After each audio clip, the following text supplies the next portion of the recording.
Bismillahirrahmanirrahim.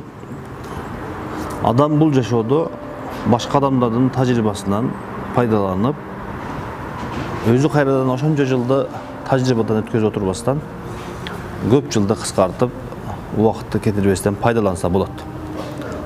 Бул алымдардын бири 50 жыл изденип, сапар кылып, башка мамлекеттерге барып, изденип көрүп жүрүп, ушул 4 осуятка токтолдум дейт.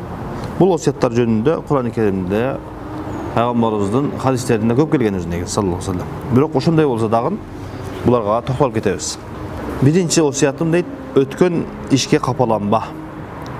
Өткөндүн баарын бир капка салып, оозун бууп, унутуу ааламына таштап кой дейт. Алардын баарын унут дейт. Карасаңыз, сүйүктүү пайгамбарыбыз саллаллаху алейхи ва салламга кандай кыйынчылыктар келди. Özünün jubayынан, балдарынан, өзүнүн абасынан, досторунан, жеринен, ушулардын бардыгынан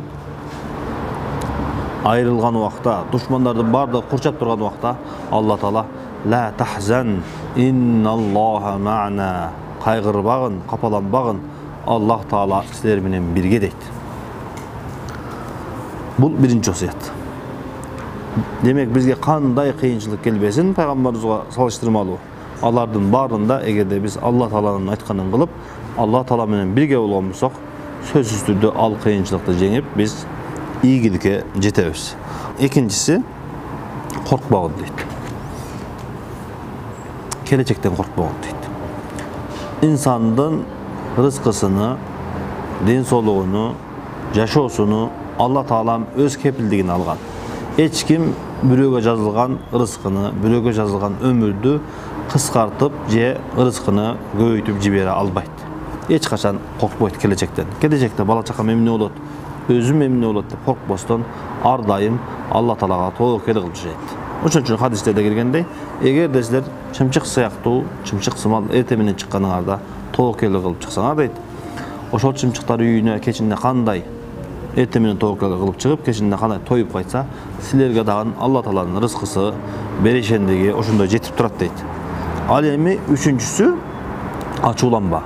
Пайгамбарыбыз саллаллаху алейхи ва салламга бир сахабага келип айтат: "О Алла Тааланын элчиси, мага осият кылың" дейт. Пайгамбарыбыз саллаллаху алейхи ва саллам айтат: "Ла тагдаб", ачууланбагын дейт. Дагы бир жолу сурайт. Анда дагы ачууланба деп сурайт. Айтат. Үчүнчүсүндө дагы кайра келип айтканда ачууланба дейт. Эмнеге ачуулануу эмне кылат? Ачуулануу аклагыңды жана адамдар менен болгон мамилеңди бузат. Жакшы иш аракетиңди жоготот. Күнөөлөрүңдү көбөйтөт.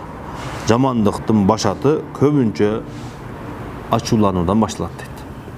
Андыктан улуу, сүйүктүү тарбиячы пайгамбарыбыз саллаллаху алейхи ва салламдын ушул хадисине амал кылып, баарыбыз ачуубузду басканга үйрөнөлүк. Ал эми төртүнчүсү кейбе. Алланын тагдырына нааразы болбогон дейт.